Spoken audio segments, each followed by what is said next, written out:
Bonjour la famille, j'espère que nous allons bien aujourd'hui. Bienvenue déjà à la chaîne Canada Info Réel. Nous avons une chaîne YouTube Canada Info Réel. Vous pouvez aller là-bas vous abonner. Pourquoi? Parce que nous sommes actuellement en train de créer une société, une entreprise de placement du personnel dans les entreprises canadiennes. Donc, dans bientôt, tout sera prêt et je vais communiquer via cette chaîne ou via, n'est-ce pas, notre chaîne YouTube Canada Info Réel. Donc, abonnez-vous massivement, partagez. Vous pouvez voir le lien, n'est-ce pas, de Canada Info Réel sur ma bio ici, sur TikTok. Abonnez-vous massivement. Partager, ça peut aider des gens à trouver du boulot, ainsi de suite. Vous allez m'excuser, n'est-ce pas, de faire la vidéo en faisant un peu de peinture. Quand je vous dis tous les jours, n'est-ce pas, que immigrer au Canada, c'est bien beau, mais le Canada n'est pas fait pour tout le monde.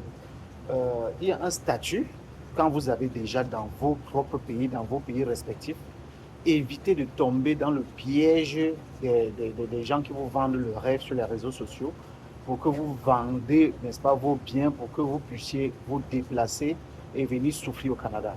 Quand vous arrivez au Canada, plus vous durez au Canada, ça devient de plus en plus difficile, n'est-ce pas, de repartir dans vos pays respectifs. Je vous invite à écouter cette dame attentivement. Écoutez attentivement et je vous prends après. Aujourd'hui, je vais vous dire la vérité. Pourquoi quand on vient au Canada comme ça, c'est chaud, mais on ne peut pas retourner. Moi, ça fait depuis 2011 que je suis installée.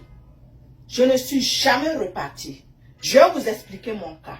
Et plusieurs vont se reconnaître. Pourquoi depuis 2011, je suis venue m'asseoir au Canada et je ne suis pas repartie.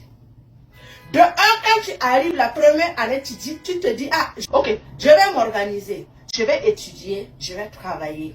Première année passe. On n'a pas pu économiser.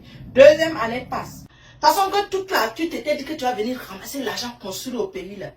Tu es venu, 5 ans sont déjà passés, tu n'as même pas acheté un petit morceau de terrain. La famille commence à se poser des questions. Moi, personnellement, un jour, ma propre mère a chargé ma soeur de me dire que si je suis venue au Canada et puis ça ne va pas là, je n'ai qu'à rentrer. Parce que j'étais mieux au pays. Donc, je n'ai qu'à rentrer. Ce jour-là, je suis rentrée, j'ai pleuré. J'ai pleuré, j'ai dit, mais elle a raison, c'est vrai. Donc, mais on va rentrer, on ne peut pas rentrer parce qu'on a honte. Écrivez en commentaire honte, H-O-N-T-E-E, ou bien c'est N-T, en tout cas, mettez là-bas, honte. On a honte de rentrer parce que on est parti depuis longtemps et puis on n'a rien réalisé. Voilà, on n'a rien réalisé, donc on a honte de repartir. Et puis si nous on repart là même, on peut trouver que ceux mêmes qu'on a laissés là-bas là même, ils ont évolué plus que nous. Donc la honte là devient grosse comme ça. C'est la honte. Et ça c'est un. Il y a cette honte là de rentrer. Et il y a le fait aussi qu'on ne peut pas. C'est-à-dire les moyens pour payer les billets d'avion là. Moi je suis venue avec mon fils. Ok, mais je suis venue, j'ai eu un autre enfant, donc on est rendu 3. Avec donc, avec mon conjoint, on est devenu 4. Donc 4 billets d'avion pour nous d'abord là. Parce que une fois que tu as déjà un autre enfant, tu as déjà fondé une famille, vous êtes 4 pour vous rentrer, ça fait 4 billets d'avion. Calculez, et puis Canada, Burkina là, billets d'avion là. Vous venez mettre le prix, ceux qui ont déjà acheté là, venez mettre le prix. 4 fois. Donc ça déjà c'est un gros budget. Ensuite, il faut prévoir le budget de Chop-Chop. Après, il faut prévoir le budget peut-être d'hébergement. Si tu n'as pas vraiment dans ta famille, où est-ce qu'on peut vous loger, vous 4, vous 3, vous 5. Des fois, il y a des familles qui valent 10. Il faut prévoir ça alors que tu n'as pas de maison là-bas. En plus de cela, il faut prévoir un budget pour les cadeaux. Parce que même si tu es parti il y a un mois, quand tu retournes là, il faut que tu retournes avec des cadeaux. Ensuite de cela, maintenant, il faut prévoir le budget pour donner l'argent aux gens. Parce que je vais vous dire, moi là, pour l'avoir vécu, et beaucoup le savent, quand tu rentres comme ça avec le cadeau, tu arrives comme ça, tu es plus content, tu viens, tu donnes un truc comme ça à un membre de ta famille que c'est cadeau. La personne va prendre le cadeau, mais la personne attend les gains, le dollar. Parce que le cadeau que lui a donné, ok, c'est un cadeau. Toi, tu l'as acheté si cher, hein. Parce que tu en as acheté plusieurs. Mais lui, il va prendre, il va regarder, ou elle va regarder, puis bon. Mais là, attends le dollar. Dans ses yeux, il y a le signe dollar qui est toujours là-bas. Donc, souvent, il y a le budget des cadeaux. Mais il y a le budget que tu dois donner quelque chose. Et les parents vont dire, ah, l'oncle de ta tante, de ton cousin qui est là-bas, là. Il faut lui envoyer quelque chose parce qu'il sait que tu es arrivé. Les gens vont venir te saluer. Il faut donner. Donc, ça, le budget devient immense. et tu n'as même pas ce budget.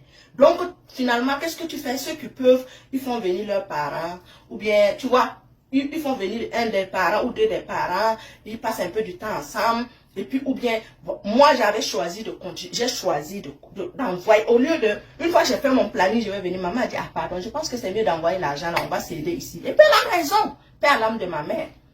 Donc, je préférais envoyer. Voilà. Donc, voilà la raison pour laquelle, quand vous dites, si c'est pas bon, on n'a qu'à rentrer.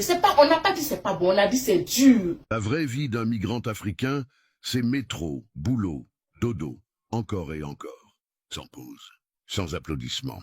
Il se réveille quand il fait encore nuit. Il prend les transports bondés, le regard vide, les écouteurs dans les oreilles pour oublier le bruit, et surtout la solitude. Au travail, il sourit. Il dit « ça va », mais personne ne lui demande s'il dort bien, s'il mange bien, s'il tient encore debout. Le soir, il rentre dans une chambre trop petite, souvent partagée, parfois silencieuse comme un tombeau. Il mange seul, il parle seul, il pense beaucoup. Il manque les mariages, les enterrements, les anniversaires, les moments qu'on ne rattrape jamais. Quand il appelle la famille, il ment un peu, tout va bien, parce qu'il ne veut pas inquiéter, parce qu'il ne veut pas décevoir. Personne ne voit les nuits sans sommeil, les larmes silencieuses, les week-ends sans voix humaine. Et pourtant, il continue.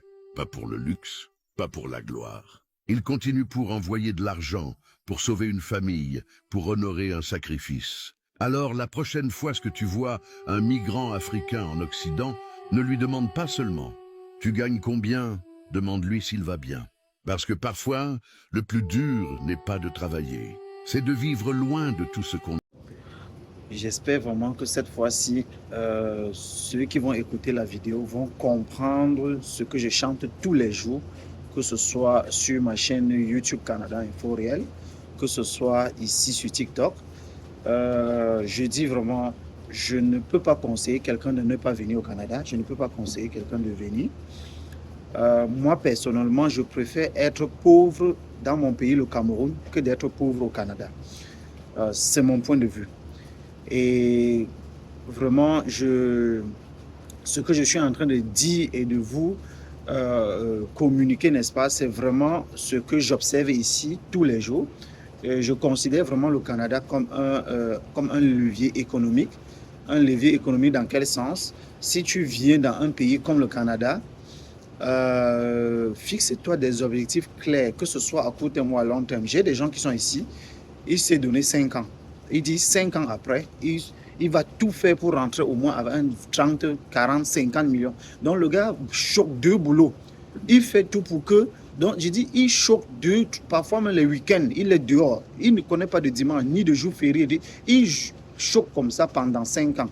Il sait qu'il s'emmagasine un bon capital et il retourne dans son pays pour lancer quelque chose, pour lancer une activité. Parce que vraiment au Canada, je dis bien, d'après moi, le Canada n'est pas fait pour tout le monde. Il faut vraiment réfléchir et ça dépend vraiment des objectifs de tout un chacun. Il y a des gens qui se disent non, je vais aller au Canada parce que je veux juste la nationalité pour pouvoir utiliser cette nationalité et faire le tour du monde, faire mes affaires. Il y a des gens qui disent non, je veux aller au Canada parce que le système de santé est soi-disant trop parfait. Et ça me fait rire. Lui, il vient, il dit qu'il veut caler là, il veut vivre sa vie là jusqu'à prendre la retraite. Il y a les gens qui viennent là juste pour dire je vais choquer peut-être 10 ans et rentrer chez moi, ou 5 ans rentrer chez moi. Donc, chacun vit vraiment son Canada. Parce qu'on ne peut pas mélanger tout, on ne peut pas généraliser tout. Chacun vraiment vit son Canada. Cela étant dit, mes chers amis, je vous invite vraiment à vous abonner massivement, à partager. Actuellement, nous travaillons, n'est-ce pas, pour créer une entreprise de placement du personnel dans les entreprises canadiennes. Je vous invite vraiment à vous abonner, n'est-ce pas, massivement pour que dès que nous commençons à recruter, n'est-ce pas, vous soyez toujours à la page. Merci.